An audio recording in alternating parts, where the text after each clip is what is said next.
Hei, täna on jälle sooloepisood. Olgugi, et ma lubasin, et varsti tuleb jälle külaline, kellega ma räägin siis tööelust ja kuidas ikkagi saada tööle, kuidas ennast presenteerida tööandjatele.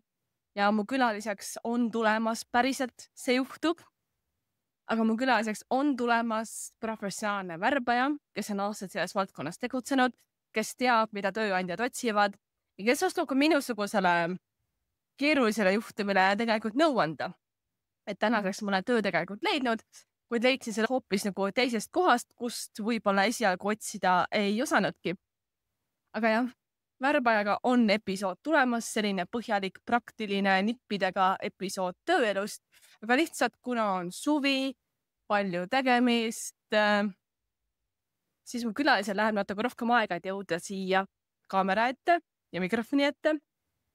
Ja võib-olla me peame selle isegi tegema virtuaalselt, kuna ma lähen ise vahepeal 2 nädalaks Amsterdami Mindvalley enesearengu üritusele. Nii et ma ise olen ka hoopis teises riigis, hoopis teises keskkonnas ja hoopis teises nagu mullis. Aga jah, see külaline on tulemas. Me oleme juba läbi arutanud, millest me räägime.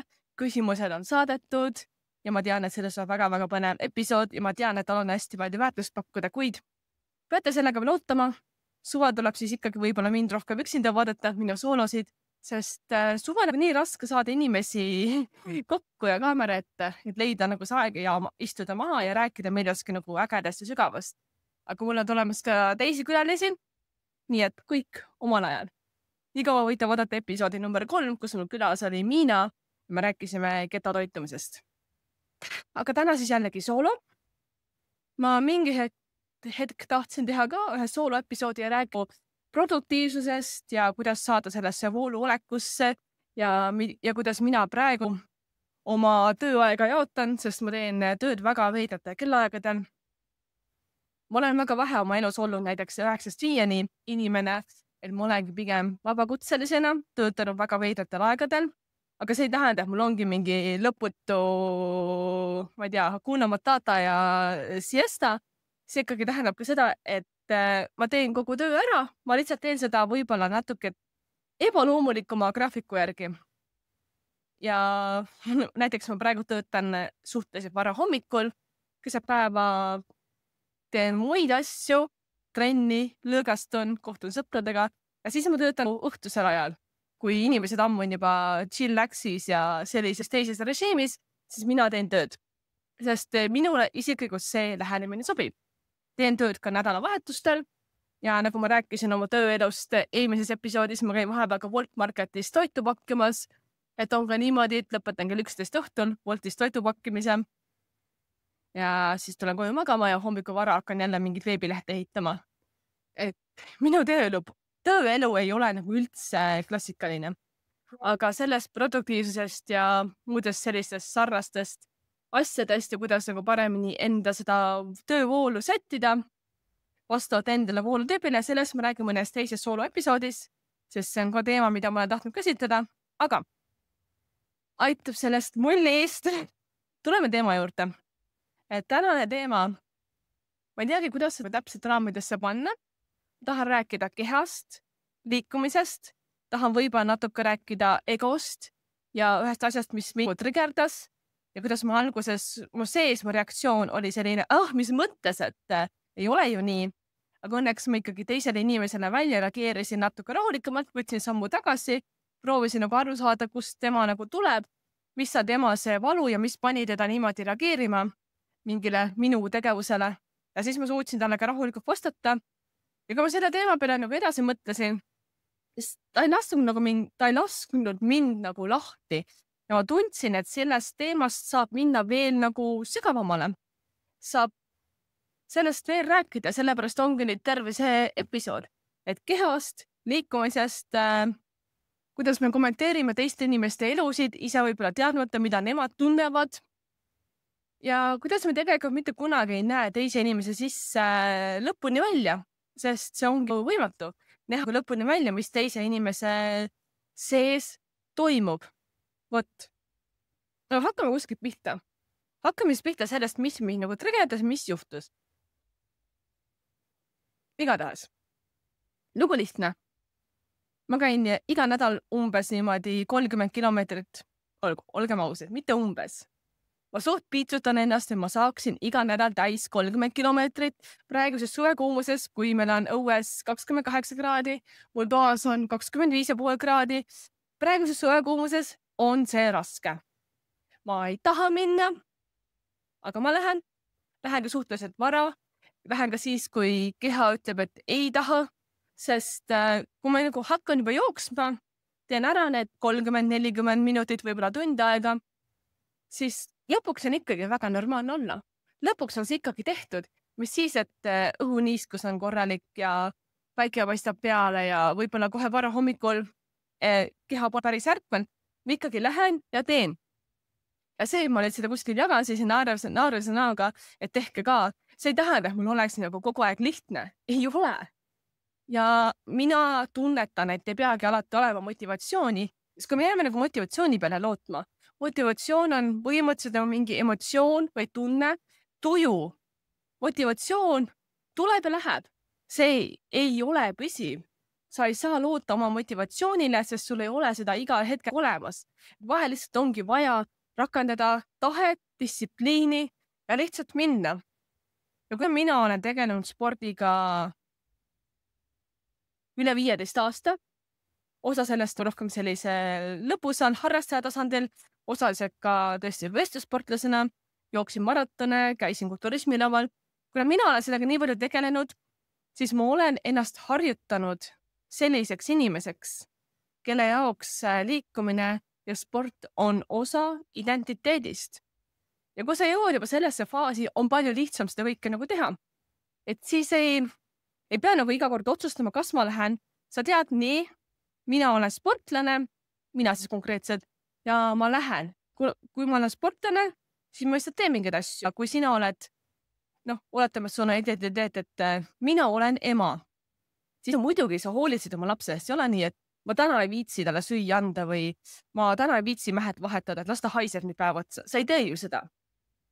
Et võib-olla väga drastiline näide, mina veel ema ei ole, aga lihtsalt ma üritasin tuua seda teemat lähemale, sest ma usun, et emadusega saavad päris paljud nõustuda. Ja eks siin on mingi selline alateadlik soov ka. Mina mõtlesin ikka päriselt välja, ma tahan saada emaks väga varsti. Ma tõesti tahan seda ja sellepärast ma toon ka selle näite. Emana sa ei jäta oma lasti unarusse. Aga miks sa jätad oma keha näiteks unarusse? Et mõtle, sinu keha on ka nagu sinu laps. Ja kuidas hoolitsed oma keha eest? Ja mina tunnen, et enda keha eest hoolitsemine on väga tähtis ja sellepärast ma teen seda ja ma olen selle harjutanud endale sisse, et see on osa minust. Ma lihtsalt lähen. Siis, kui ma ei taha, ma lähen. Ehk otsus on korra juba ära tehtud ja me teeme tegelikult päeva jooksul nagu sadu ja võib-olla isegi tuhandeid otsuseid, mis sokid sa paned jalga, kas sa pöörad vasakule või paremale, kas sa kammid juukseid või mitte minuteid sa hambaid pesed, mida iganes, sa teed hästi palju otsuseid ja need kõik kulutavad su tahtejõudu. Ja kui sul on mõni selline suur otsus juba niimoodi enda sisse ära juurdatud, et mina liigun, siis sa ei pea seda otsust uuesti tegema. Sa lihtsalt lähed ja leiad selle võimaluse, mitte ei leia. Võimalusi ei leita, et tegelikult võimalused ise luuakse. See aeg on alati olemas, isegi nagu 5 minutit mingit liikumist. Kas see kerge võimlemine teeb sul juba enesetunde tunduvalt paremaks? Ma ei ütlegi, kõik peavad hakkama tegema maratonitrenni. Ma ise ka ei tee enam maratonitrenni. Kunagi tegin. Ja siis oligi ka selliseid päevi, kus ma jooksin 2,5 tundi, jooksin 3 tundi, sest pikk ots oli vajalik, oli vaja joosta 30-33 kilomeetrit. Ja mis sa arvad, et ma nagu meeldis seda teha?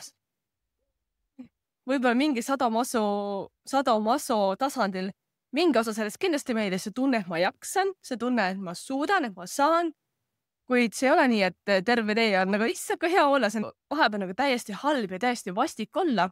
Aga lihtsalt, kuna ma tean, missugune inimene mina tahan olla, siis ma tean ka, missuguseid tegevusi see inimene, kes mina olla tahan, siis tegema peab.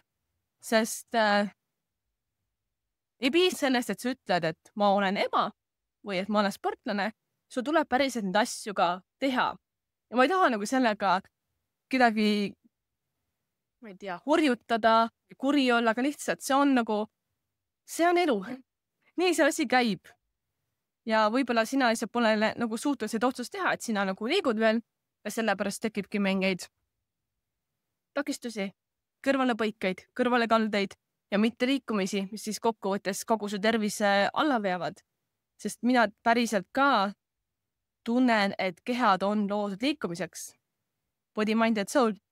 Keha on loodud liikumiseks, keha toidab sulle ka mõistust, vaimu, haldab sinu emotsioone, tasakaalustab sind igatpidi, et lihtsalt liikumine on tõesti nagu tervise alus, mitte ainult füüsilise tervise alus, vaid ka vaimse, emotsionaalse tervise alus. Vot.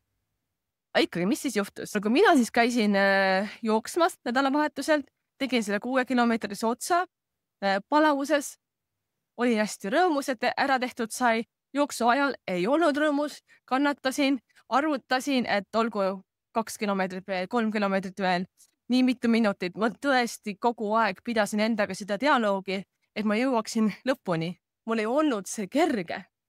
Ja kui see tehtud sai, siis ma olin nii õnnelik, ma olin üleni märg, mu nägu oli üleni roosa-punane, ma olin suht ligane, higine, sest oli tõesti 2,6 kraadi. Ja ma tegin sellise kiire videokese, panin Insta story'sse. Et mine liikuma, mine uue, su keha on loodud liikumiseks, ja ütlesin ka sellise asja, et vabandusi pole, no excuses. Et lihtsalt nagu leias võimas, lihtsalt mine. Ja mina tahtsin selle kõigega inspireerida, ma tahtsin nagu näidata, et jaa, mine ja tee ja ole. Kuid see trigedas kellegi, et ühte tuttavat inimest, kes siis kirjutas mulle, et ma olen erakordselt privilegeeritud ja ma saan midagi sellist üldse teha, mis minu jaoks nagu tundub hästi tavaline, et kõik saavad nagu liikuda, et ma ei öelnudki, et mine ja jookse maraton. Minu sõnum oli, et mine välja, liiguta, kas või jaluta, lihtsalt liiguta ennast natuke, sest liikumine on meie keha jaoks loomulik olek. Me ei ole loodud ju diivani peale istumiseks. Muidu meil ei oleks nagu kehas üldse võimeid joosta ja minna kohtadesse, kui me oleksime loodud diivanit kaunistama, siis me oleksime rohkem nagu mingi amööbi või meritähe struktuuriga, ma arvan. Ja see inimene ütles mulle, et ma olen erakordselt privilegeeritud, ma saan nagu käia ja et ei tohiks üldse nagu inimestele öelda, et vabandusi pole, sellepärast, et mis ta välja tõigi, et inimesed on kroonilised haiged, neil on mõni puue, mis ei lase neil liikuda, või neil on lapsed ja ta tõi isegi välja selle, et isegi 9-5 töö omamine nagu on takistus liikumise ees. Ma olin nagu, vau! Ma võtan kõik need jupid pärast täpsemalt lahti.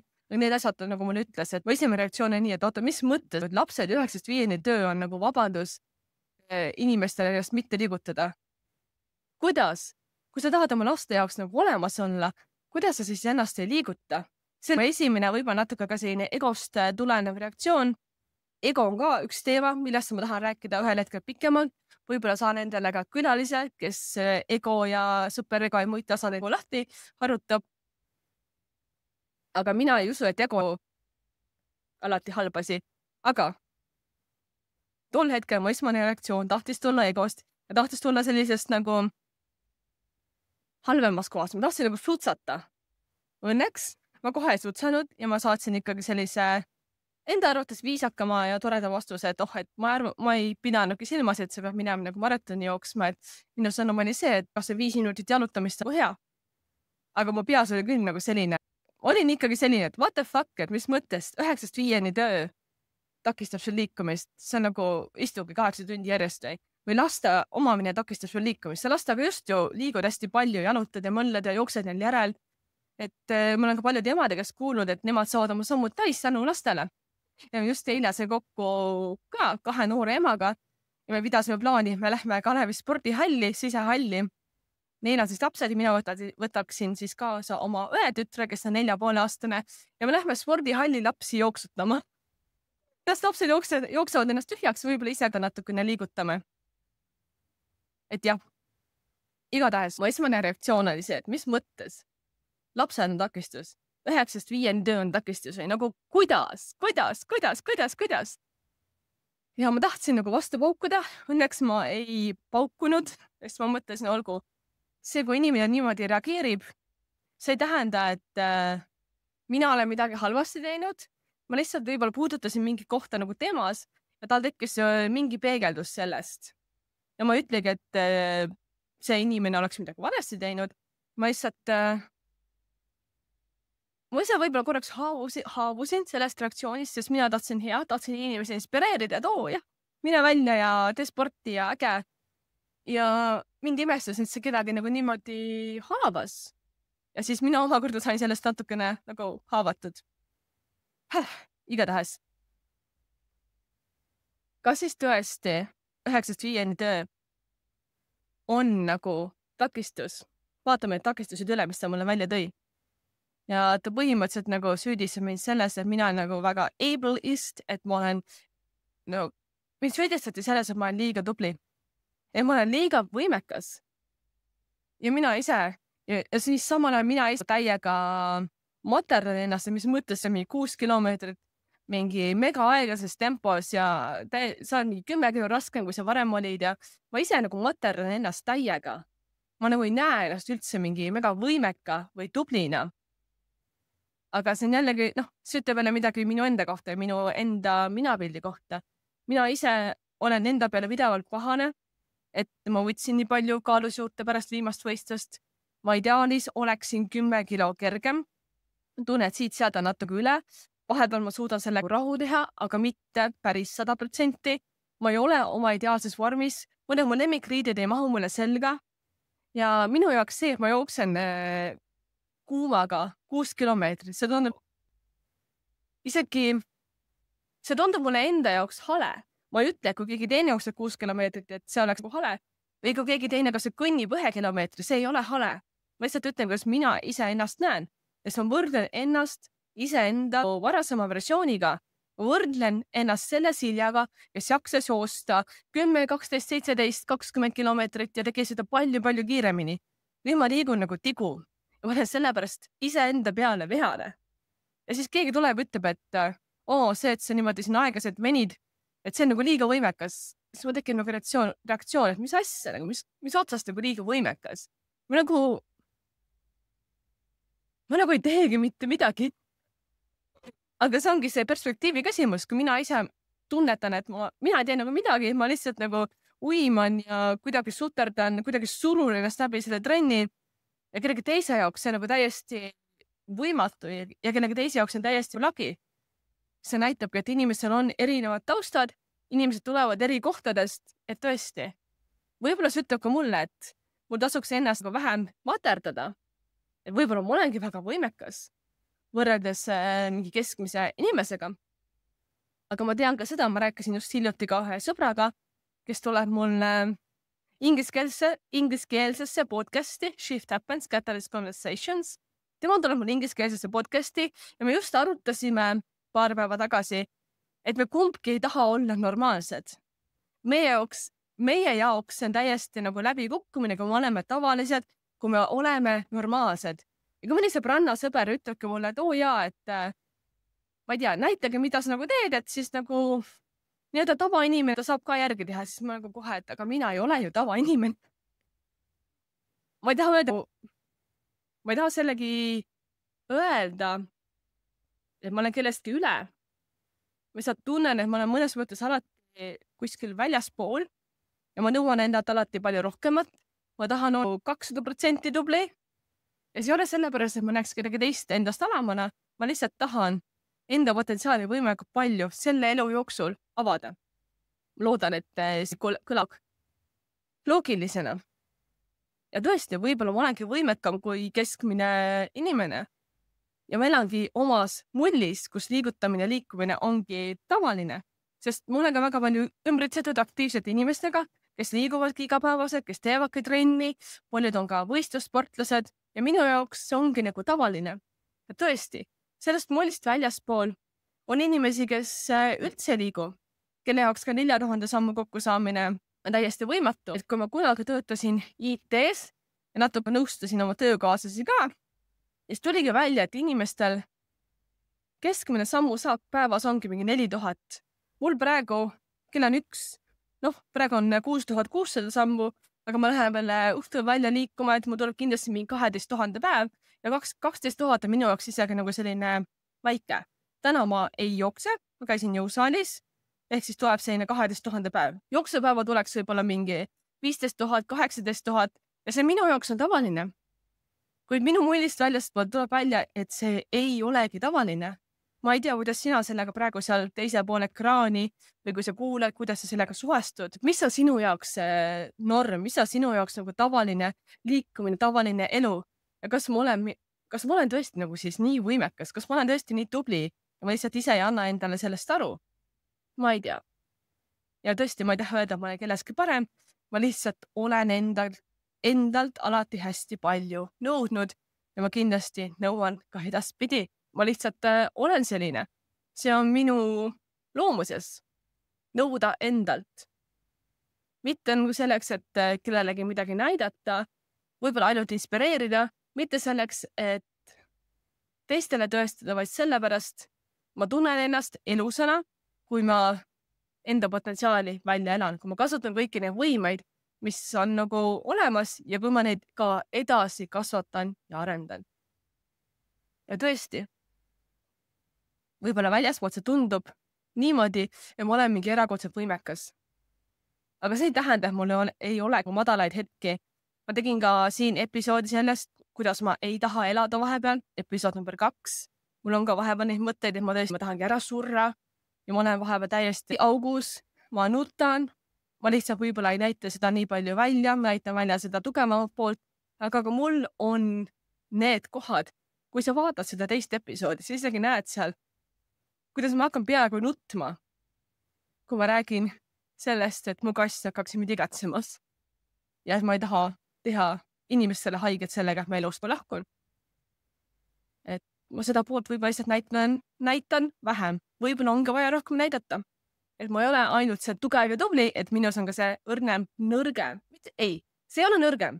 Tunnete, emotsioonide tundmine ei ole nõrkus. See on lihtsalt osa elust. Igatahes, mind süüdistati siis selles, et ma olen liiga võimekas ja et kõik ei suuda seda teha. Ja siis ta ütles ka, et paljudel on sellised takistused, et kõik ei saa seda teha, et on inimesed krooniliselt haiged. Olgu, saan aru, kui tõesti on mingi selline haigus, mis ei luba liikuda, aga ma usun, et on ka väga palju selliseid haigusi, kus igasugune liikumine enda keha nagu natukenegi võib-olla see kergelt sundimine teeb kokkuvõttes enesetunde paremaks. Et krooniline haigus on nii lai mõiste ja mina usun, et iga kroonilise haiguse puhul, olgu see mingi seedesüsteemi soolastiku asi, olgu see mingi vaimne, seal on alati võimalus kuidagi ennast toetada. Kui sa nagu saadki oma unerutiini paika, kui sa toetad ennast toitva, vitamiine, mineraale, toitainet täis toiduga, mis on puhas ja võimalikult nagu vähe selline suhkrune ja tõdeldud.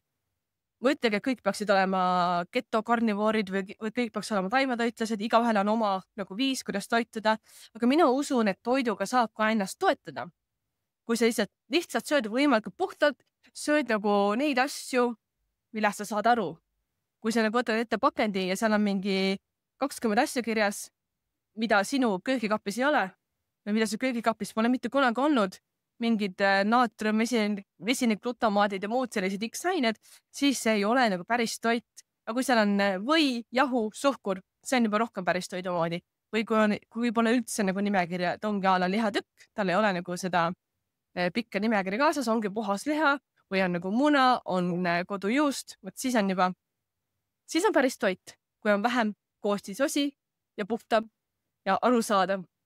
Et mina usun, et ka sellised enda toetamine kroonilise haiguse puhul aitab, et saad olla iseenda jaoks tublim sellega, et sa toetad ennast unega, toetad ennast toiduga ja ka liikumisega. Mis iganes see krooniline haigus ka ei ole, ma ei tea, mida tema täpselt silmas pidas. Me hakanud seal nagu torkima ka, et inimesel oli nagu mingi trigger käivitus, võib-olla mingi valu temas käivitus, ma ei tea tema elust nagu nii palju, mis see nagu on.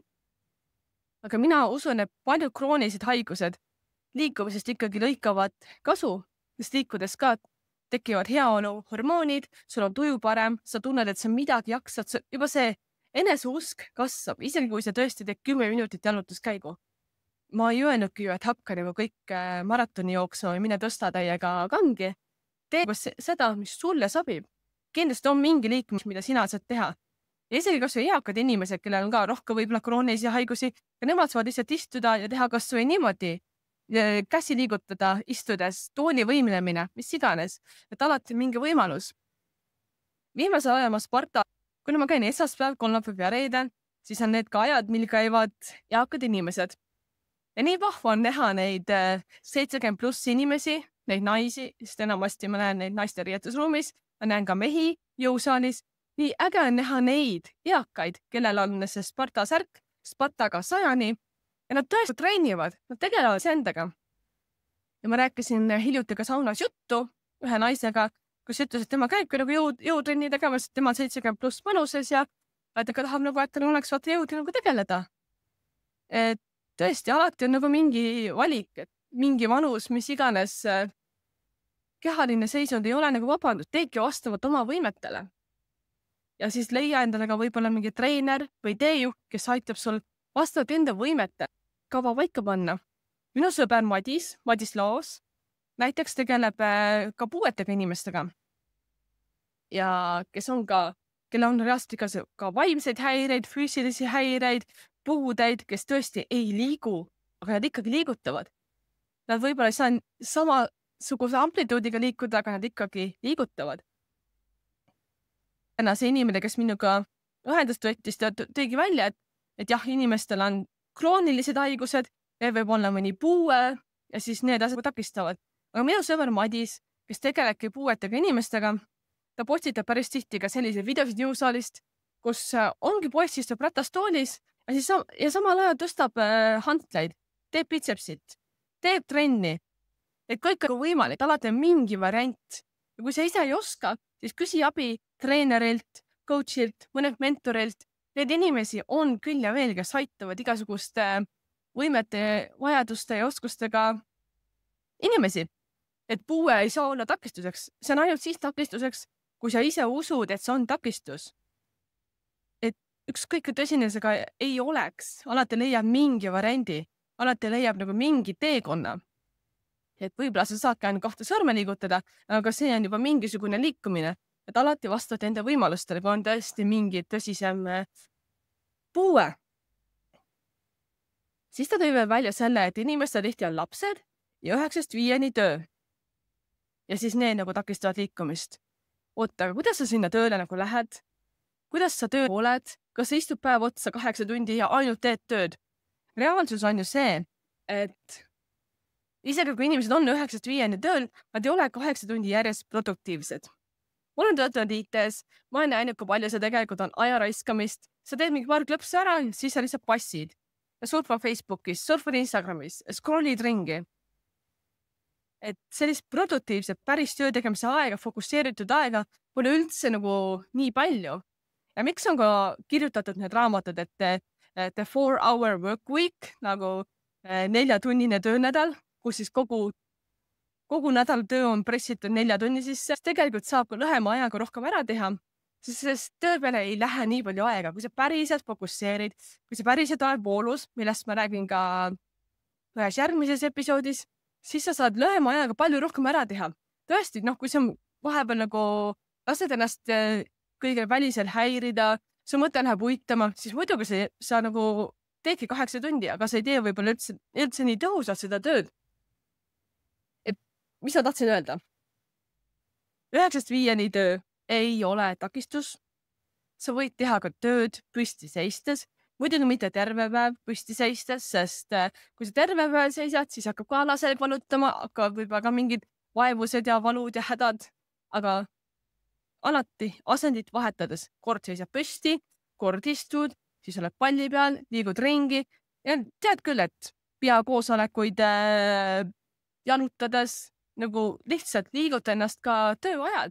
Leia mingi variandi, kuidas ka tööajal rohkem liigutada. Pargigi auto kõige kaugemasse parkli otsa, kui sa lähed tööle.